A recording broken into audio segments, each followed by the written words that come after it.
I worked for 13 seasons at the dams and doing research and safely barging juvenile salmons and steelhead smolts for the USGS and Army Corps of Engineers down to the estuary below Bonneville.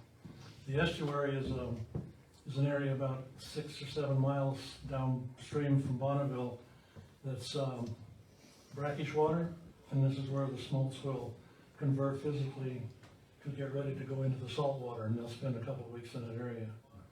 So with me tonight is Charlie Pottinger, retired PhD chemical engineer who served as vice president of Potlatch Corporation, Pulp Paperboard Corporation, responsible for operation maintenance, marketing, sales, and planning at the mills in Lewiston. Also an avid fisherman that cares about an abundance of fish. Our group is called the Citizens for the Preservation of Fish and Dams. We've got in that direction because a lot of people are talking about the dams, and we've got a lot of expertise and other solutions in that oops, I gotta turn this puppy on. Okay, that'll work. Okay, this is what our group is made up of. We've got a boat builder, outfitter, river guide who's well known, and retired fish biologist from the Corps of Engineers, fish and game hatchery manager who's with us here tonight, retired port commissioner, a lot of IT personnel, excuse me, one of them being Darla's helping, and corporation managers, biological technicians, and historians, and other kind of folks that are on our committee that help keep this thing going. So here's our mission statement. And you can see that when I get a drink of water here before I end up like Taylor Swift and choke or something. I won't get the same pace you did. So we want to provide education. That's really what this is all about. And regarding the fish and dams, and not limited just to the 4 Snake River dams, and those are the ones that we're trying to get after. We all know there's a lot of media and congressional level stuff going on about opinion, emotion, speculation, of course, and historical claims. The only way to get the fish back is to remove those dams. Well, we believe there's other possibilities that need to be recognized and adopted and utilized. We also know that if you want to destroy the fish runs, take those dams out. Because if they're not there, you can't collect. If they're not there, you can go ahead, you can't pick up fish coming down from the hatcheries or anything else. Those are the only dams in the Snake River system that actually have fish ladders on them. Charlie will get into that here in just a minute. So getting into this whole thing, there's really never the right time to do the wrong thing. And that's kind of what we're up against when they talk about breaching these dams. The purpose today is to present you with what we do, what we know, so you have a better understanding of why it's important in our mission.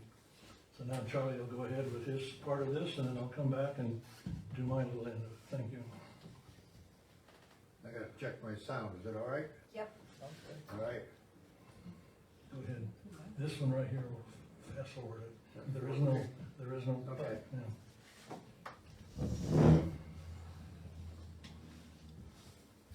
This fish question is, as one of our people who happens to be here, he said it's a really complicated puzzle. And we know almost without a doubt that we have one of the key puzzle pieces. That's what we're going to talk about. But there's everything in the whole world wants to eat a salmon. I mean, if you're born a salmon, it ain't the same as being born as a little baby. It just doesn't happen. So let's go on. That's me. I'm going to give you a little history of where we came from, so we know how we got where we're at, or where we are. Prior to the, I guess, introduction of European Americans, they say that the salmon run averaged about someplace like between 6 and 16 million salmon every year coming up these rivers. Not all of them up this river. Then we had the Treaty of 1855, which is sort of a landmark. After that, settlement began here in earnest because they had an arrangement with the Nez Perce and all the other tribes. And so beginning right after that was 1855. And then they ratified that treaty in 1859. And here we are in 1866, they developed canning. And that brought a whole new industry to this region. And they started to can salmon, Chinook salmon. That was their big target. And they, at the peak sometime after 1866, we had 53 canneries taking fish out of the river. And when you take the fish out of the river down closer to Portland or wherever the canneries were, they never get up here to spawn. So that began the whole problem of the decline of salmon in big, big terms. In 1880, they say that they canned 43 million pounds of salmon, Chinook salmon. And then by 1911, the Chinook were running out. So they started canning steelhead, and they just called it salmon. You had pink salmon and that. So by the turn of the century in 1900, we already had severely depleted the numbers of salmon coming up the river. And what things happened? What have we done? Or our forebears, or us, or maybe even me sometime. I didn't always do it.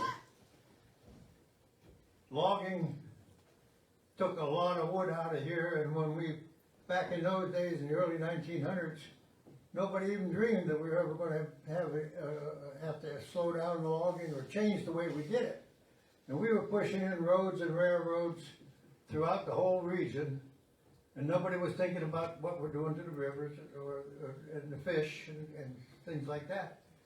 So we did a lot of things like putting in culverts under a road just to get, so the road would be all right, but they might leave the culvert out there 8 feet off the ground where the poor fish has to try to jump up into the pipe. You live close to Orfino, you know, you go by that federal hatchery up there. I've sat in the boat there and watched those fish jump up that pipe. And they can't even get in that way, but they think they can't. The crack pipe. Pardon? We call it the crack pipe. Oh, well, yeah, that's an idea. So anyway, we had erosion and railroads were the same as regular roads. I mean, they pushed the rail through, but you didn't care what you did. You wanted the logs. And there's a picture there of a fish trying to jump up into one of those high culverts. For other things we did, we had the great Clearwater log drives run by a company that I dearly love, Potlatch Corporation. And we did a lot of things just to facilitate moving the logs that didn't help the habitat for the fish. And so we had the log drives, the logs scoured out the bottom of the river when they dragged on the bottom. Any salmon reds or juvenile fish that were in there probably didn't do well when all that activity on the river. Then about 1910 we had the Great Fire. And we've heard stories, I don't know anything about them, but other than this, I've heard stories that sometimes the rivers actually would get super warm, maybe even hot, from the intensity of the forest fires. Then, to top it all off, somebody discovered gold up around here. And we had a gold rush here in Idaho, and they did everything you can think of to dredge and work on these habitat for these fish. And so the gold rush was another factor. And all of this is happening turn of the century, a little bit before that, and after that, it all continues. Then later on, they start bringing in these great big gold dredges. And so we get to where we're almost where we are. And the dams on the lower Snake River didn't come into effect, and the dams on the Columbia River, downstream of the Snake River, didn't come into effect until 1938. They built dam number 1 at Bonneville. But prior to that, we compiled a list here, and we got dams that were back as far as 1901 up. I shouldn't have done that. 1901 is one right here. Idaho Power built a dam on the Snake River, Swan Falls Dam. And every time we built a dam on any river that was accessible to the upstream swimming salmon that didn't have a fish ladder, every foot of space that they used to use to create little fish was gone probably forever. So all of this has happened. We had, I don't know how many there is, there was probably 15, 16 dams that were built prior to 1938. And we locked up huge portions of Idaho. These are all Idaho dams, not everywhere dams. These are Idaho dams. So I'm going to go ahead. Next slide should be my map. And you see, all this out here was lost long before we built Bonneville Dam way over here. 1938, Bonneville went in, was the first dam on the Columbia River system. It had a fish ladder and a counting window. So we've counted fish from 1938 till the present. And so we think that the so-called scientists, we got one of them in the room, but he's on our side. But these scientists, they always tell us, first thing that come out of their mouth is that science has proven that the only way to save the Snake River salmon runs, steelhead runs, is to remove these 4 dams. And it's going to save the fish for the whole system. We don't believe that. So anyway,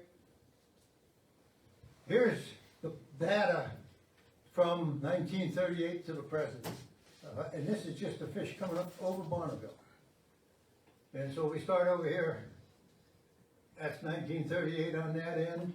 And this is 2021 on this particular slide. And these writings on the bottom, that's the years we put in more dams.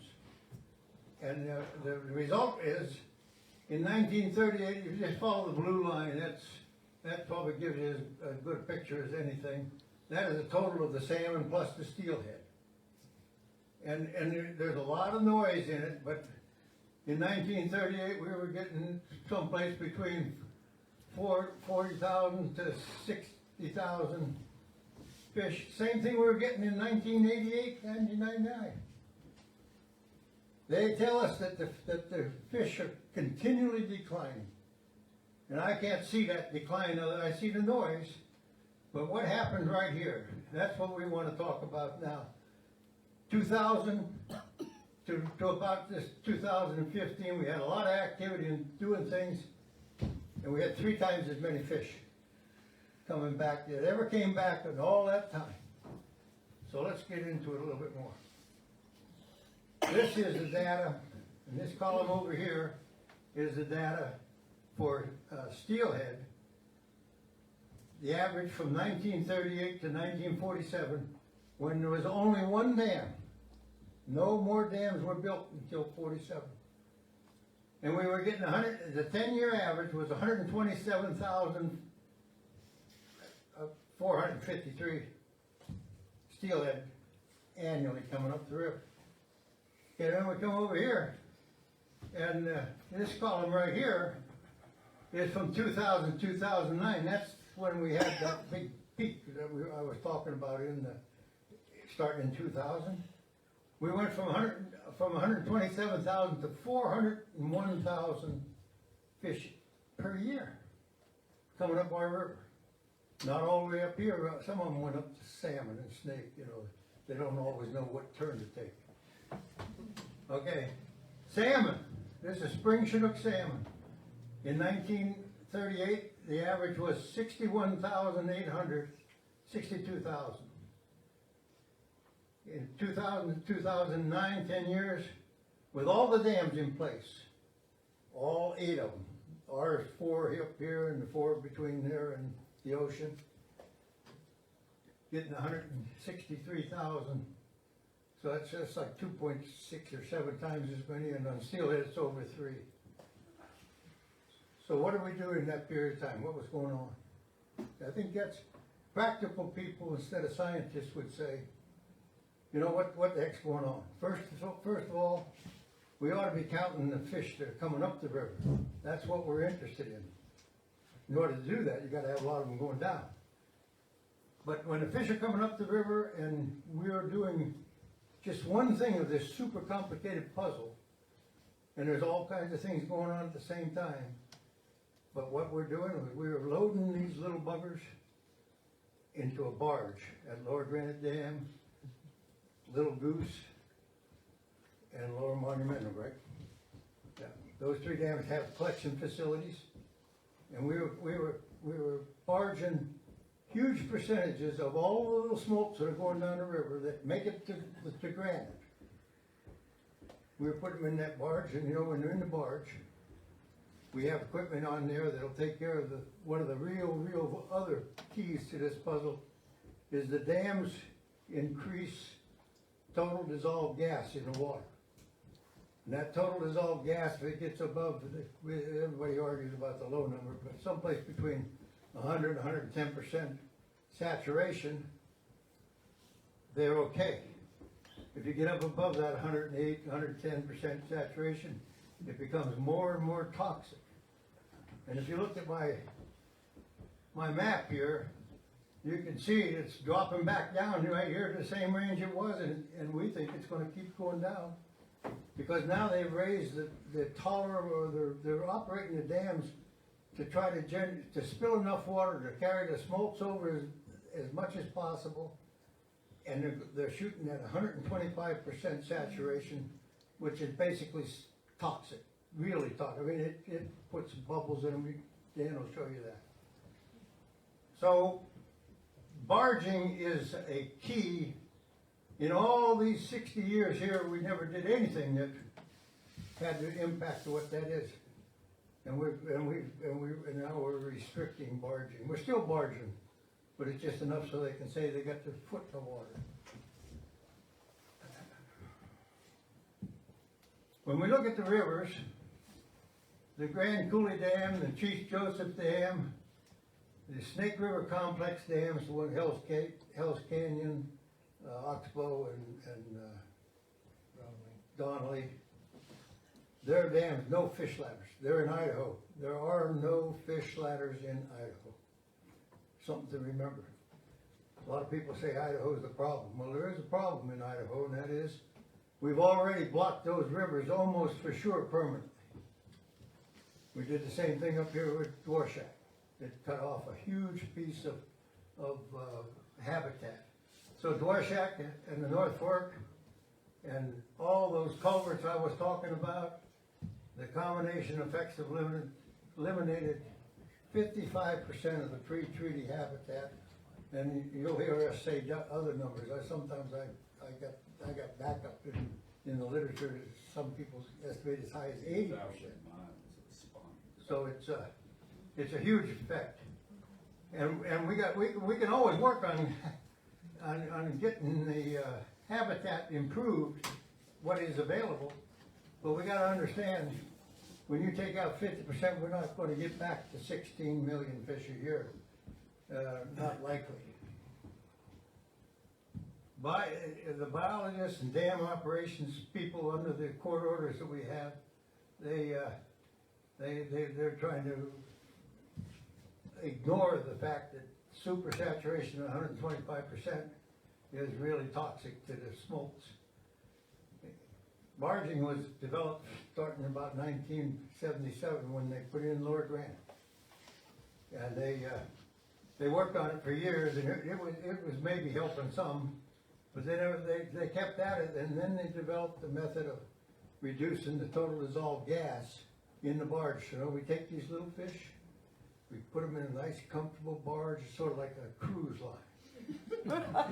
You put them in there, you give them protection. There's no avian, the birds can't get at them, the walleyes can't eat them, and they have this nice water that it's not like the water in the river. And so 98+% of them that we put in the barges up here at these three dams up here are released in the estuary below Bonneville alive. When they flush them like they're doing right now, at least 50% of them die. So, you know, I always like to say, if you give somebody a choice between having 98% of the good stuff or only 50, What are you gonna take? Our expert scientists, operators, they take 50. That's the way it's been. The increased return of salmon is still in the early years of this century, starting in 2000, are now being diminished to pre-barging levels since Bonneville Dam was put on. I've already mentioned that reduced barging and increased spill. When you increase the barging, you get 98% survival. You increase the spill and you get down to, I just take that 40, 60% range and say 50. So here we are. This is where we are today. We're out here someplace, and the data is returning at or below what it has been for 60 years. And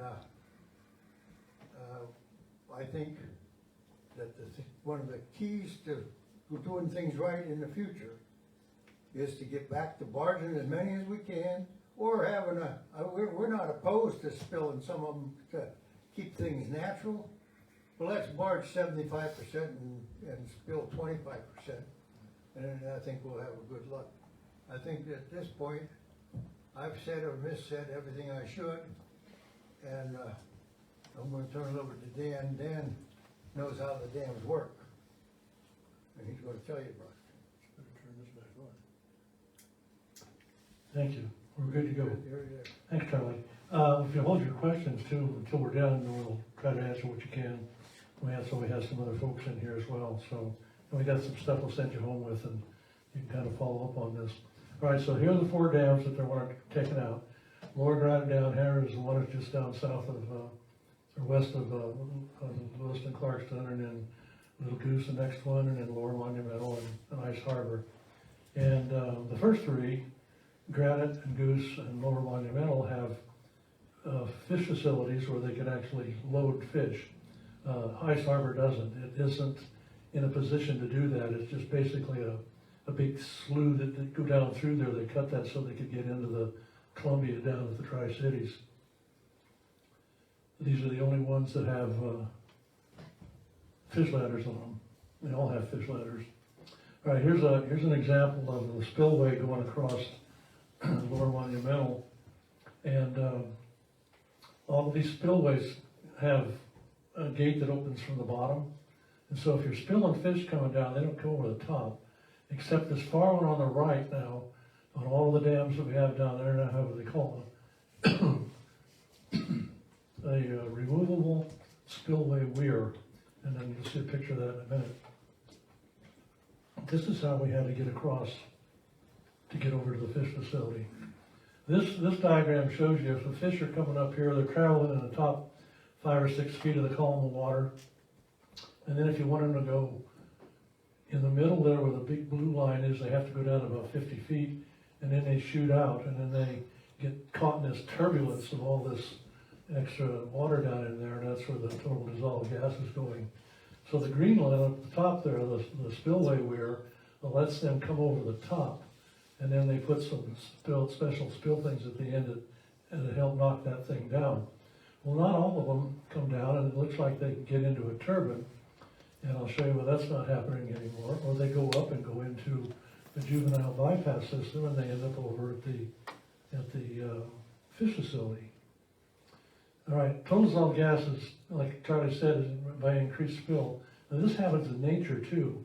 You can have a big bunch of water coming over, and you'll have a big spill, and there'll be all this total dissolved gas build up. But it's a matter of time and concentration. And so as it goes downstream, it kind of lets itself out.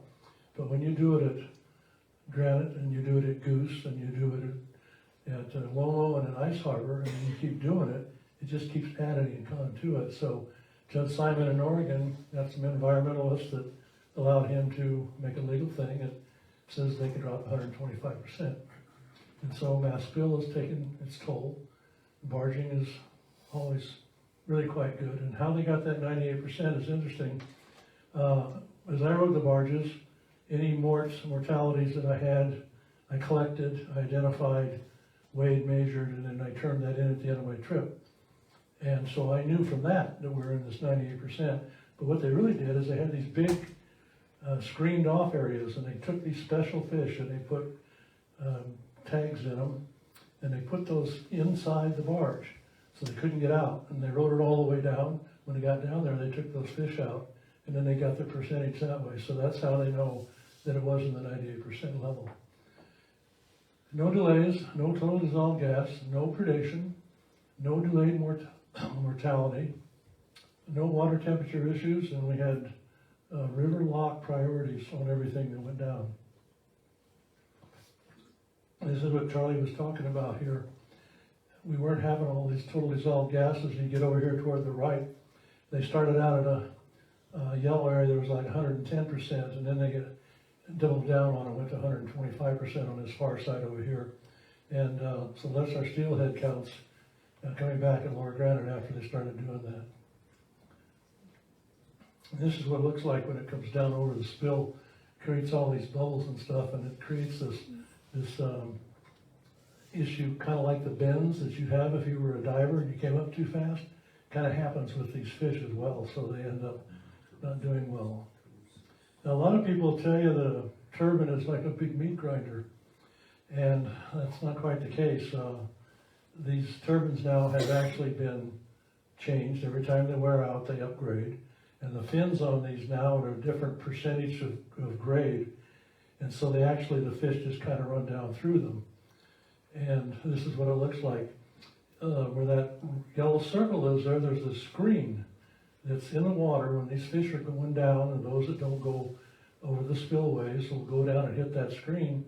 And 2 or 3% will go through and go through the turbine, but there's about 95% come out of the turbine healthy now. The reason we know this, these fish all got tags in them, so they can keep up with it. And from there they go up and they go into the system inside the dam. And it's a bypass system. And when I worked there, the bypass system was about as wide as the wall to me, and it had orifices that were 12 inches. And this dam, the granite dam, is the one that gets the most of the degree in the beginning. So you get a lot of stuff that plugs up things. They went in and mined that out in the middle of the night with jackhammers and wheelbarrows. It took them forever. And that expanded that thing out to about where this gentleman's sitting now. And so instead of 6 or 8 feet now, it's about 12 or 15 feet. And they put 14 inches in there. So there's a big deal where these fish are getting into the bypass system and getting to the fish facility. This is the fish hatchery that Jerry McGehee worked at. And this is one of the mitigation issues that went in when all of the habitat that was lost, when they put the dams in, they decided, well, we don't have habitat, they're not going to spawn anymore. So they put hatcheries in. And you can see Dvorak Dam up at the back, and there's certainly no ladder on that one. And the federal facility is off to the right here now. All right, this is the passage routes that things happen. See, Snake River system, you got Granite, Goose, and all the monumental are collection agencies, and you can transport. We transport all the way down. We used to stop at McNary, but crossing over 300 yards of a lot of water coming down, the barges couldn't get over there. So McNary now is still collecting, but they're sending things down in the truck now, so they're not putting it on a barge. But that's the only passage system that you have. And if you take those dams out, there's no more collection, there's no more passage, there's no more 2-day trip down, and all those great benefits that are happening. Fish have been transported forever. They were transported back up into high mountain lakes on horseback. Backpackers did it. Kids went to a county fair and came home with a goldfish in a bag. In a lot of ways you can do it. They took them out of airplanes and that worked. This is the barge fleet that we have down at Granite. And these two on the right are 2000 series barges. And those barges were used in World War II to haul fresh water to the troops over in the Pacific. And they had a couple of sludge barges that they had from a mill company that they tried early, and it had some promise. And they got these and they modified them, and that showed more promise. And so way on the other end is a 4000 series barge. 2000 series barges can call about 250,000 fish each. about 550,000 fish in the 4,000 series barges. And then they got serious and they built these 8,000 series barges that are larger. And each of those can haul about 750,000 fish each. So when we put two barges together that are full loaded with these fish, we can push 1 million down. Every 2 days they can be released and come back up and start all over again. This is the old storage area. They're now stored over on the other end. This used to be kind of an issue trying to get on there to work on them and change motors and pumps and stuff. I'll talk about the configuration on this in a minute. The other thing that's happened since I left, I talked about that bypass system. It used to be just a great big pipe that came down. And of course you got all that water going through there and these fish were coming down through this pipe and they got descaled and beat up a little bit before they got to the fish facility. And they had dewatering areas there where they could peel off some with screens so they get some of the water off so that all the big mass of water didn't hit the fish facility. So they put this in. This hasn't only been in for 5 or 6 years now. And this is a controlled environment in a trough system, and these fish come out. You can see way back up in there, that's the powerhouse way off on the left side where the spray of water is. They're coming out of there, and they come all the way down through this thing, follow this thing, and they come into the fish facility in really good shape. And all I'm saying here is indicating that the Corps of Engineers and BPA is serious about making sure these fish are well taken care of. A lot of improvements have been made, and they continue to make this. You can see the elevated area down there and coming into the fish facility, and then the barge pulls up here. Now these gray tubular looking things, we call them aerators. They're also, in a sense, full of wiffle balls. Underneath these barges is a great big sea chest area, and there's diesel motors and pumps that pump water up into the top of these things. You can see kind of a stain on there. I'd use the button, but it doesn't work on that screen. But anyway, it goes down through there. So if you got water coming in these barges at 125 or 130% total dissolved gas, it goes down through these things, and it'll get in there sometimes down under 110%, 108%. So these fish that are now in a very healthy environment all the way down. Now somebody this morning or this afternoon, I was listening to somebody say, well, fish come back, they only go back where they loaded. No, these fish have been taken up to acclimation ponds all over the place, and they're acclimated to the water. And once they get in these barges, they're acclimated all the way down. This is a barge being pushed by a tug, and those are contract tugs with Tidewater and Schaefer and SD&S. Another one used to, it didn't have enough horsepower anymore, so they couldn't. But if you see the barge, you see the water spilling out of there? Back here on the engine, on the area on the barge, is where that sea chest is. That water gets pumped in, gets pumped up over top of those aerators, go down through where the fish are, and they're screened off, and then it comes out into the water. So they're acclimated all the way down and kept in fresh water the entire trip down. Here's what they look like when they're inside there. They're swimming over top of this screen that prevents them from going and getting dumped out in the water. Healthy and alive and good shape. This is a collection system graph that shows the total collected fish that we used to collect in the black line, and the red is the fish that are the ones we used to barge. And there's going to be some fluctuation in here because sometimes we had less fish coming down, and sometimes they decided that they didn't get them set up quite quick enough, and so they didn't barge as many as they should. But you can see what's going on. Down and down and down till we get clear down here, we're not even collecting anymore. We aren't even barging anymore. Missed to mention a little bit about predation. This is a walleye that got opened up, and you can see the smolts inside of it. And now we got, talk about predation. There you go.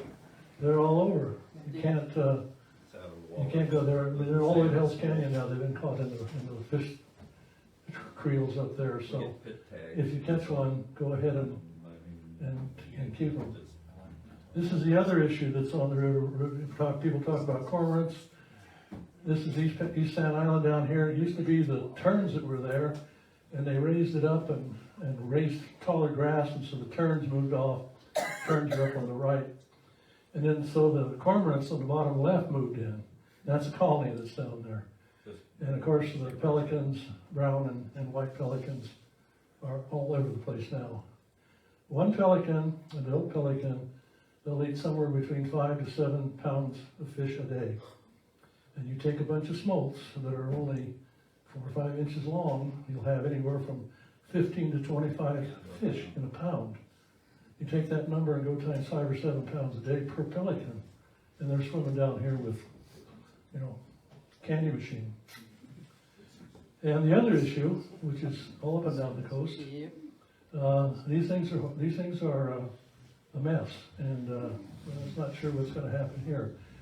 75 to 2015, harbor seal population of Salt Lake Sea exploded from 6,000 to around 50,000.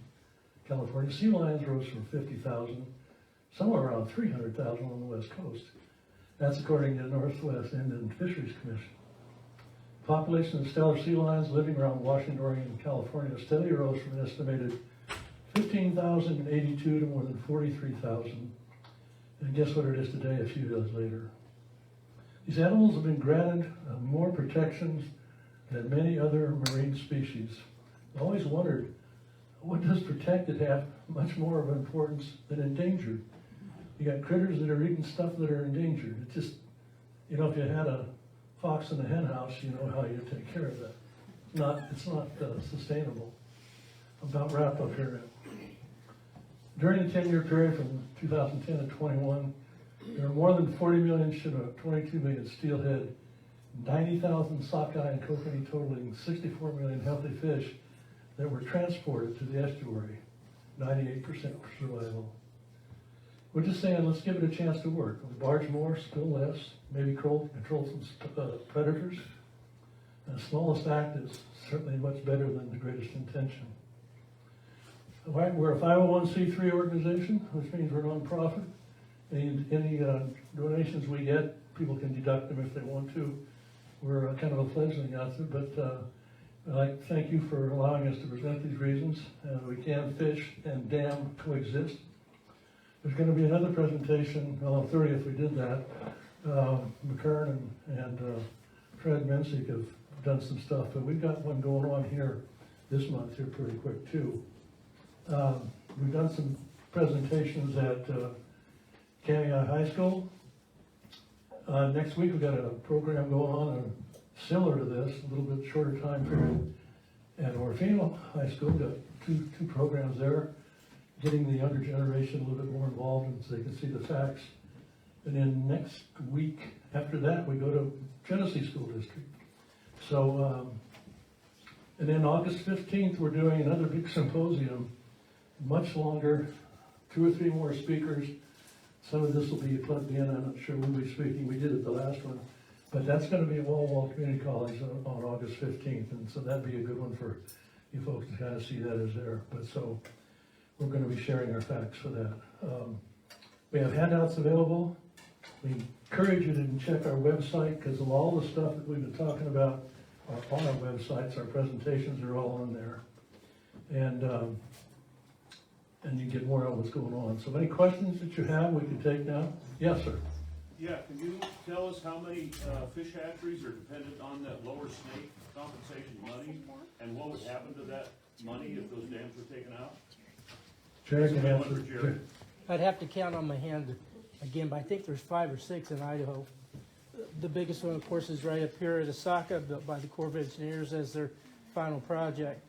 But we did, Jerry Chapman and myself, ask at a symposium with the Corps and the tribe and all the agencies, what would happen to the lower snake funding if the dams were removed? The lower snake funding is mitigation for fish losses. And the answer from the Corps of Engineers is if there's no dams, we don't have to pay mitigation. They pay the money to the hatcheries for the fish that were on hand at that time. And then when those were all raised and released, that would be the end of the mitigation funding. That was the answer that they gave to us at that time. And what's the chances of either Idaho or the feds coming up with money to run those hatcheries when there's no longer money coming from the lower compensation? My point is, those hatcheries would be out of business, we would have no more fish. Correct. That's correct. That's correct. But that answer would have to go to the politicians, Steve. I don't know, but that's what the Corps of Engineers told us at their symposium that they hosted. I would like to add one bit of information to what Dan said about the study that was performed that showed there was a 98% survival in the barges. A lot of people will say, well, you turn them loose, they're alive. Well, that wasn't actually the true ending of it, because the special tags that he made reference to were radio telemetry tags. And so at 70 kilometers and 220 kilometers below the release site, they had receivers, and that's where they calculated the 98% survival was after 220 kilometers. Yes, sir. Size of